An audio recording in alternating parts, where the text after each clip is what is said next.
तुम्हारी रोज की चिक-चिक से परेशान आ गई हूँ। मुझे अब यहाँ तुम्हारे साथ नहीं रहना है। मैं जा रही हूँ इसी वक्त। तुमने आज तक मेरे लिए किया ही क्या? नायला तो नहीं है ना? सिर्फ आज के दिन। वो बच्चे के दिन पास है। कहा था कि मुझे डिनर के लिए ले जाओ ठीक है। बाहर कहीं, लेकिन अफसोस तुमसे वो भी ना हो सका। चलो भाई, ये बताओ क्या मामला था? क्या मतलब?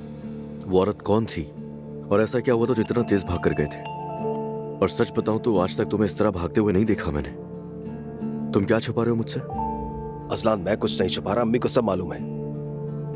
आलिया बहुत अच्छी औरत है, यानी गरीब है, उसकी बेटी का इलाज करवा दी, बस इतनी सी बात है। तो ऑफिस क्यों आई थी वो दफ्तर में मेरा शुक्रिया अदा करने आई थी। उसकी बेटी स्कूल में बीमार हो गई, मैंने उसे घर छोड़ दिया, इतनी सी बात है। तो तुम्हारा क्या काम? क्या मतलब है मेरा क्या काम? गरीब औरत है, उसकी बेटी बीमार है, मैंने उसकी मदद कर दी, गलत क्या है? ठीक है, मगर ये तुम्हारा काम नहीं है। कंपनी में कह दो, कोई और कर देगा। यार असलान, तुम नहीं समझोगे, मेरे मामला में मत पड़ो। ठीक है, मगर बता नहीं रहे हो तो रोते हुए मत आना मेरे पास। मैं तुम्हारे पास आके कब रोया? हमेशा।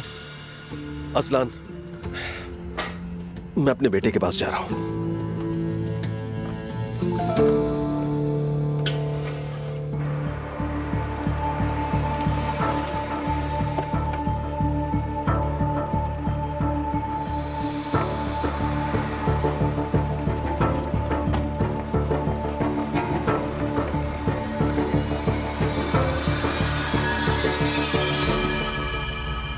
तुम्हारे लिए अच्छा है उमर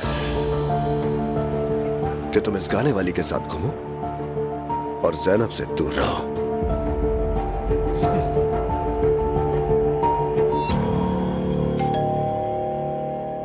इस वक्त कौन आ गया? पता नहीं बाबा, देखता हूं जाकर।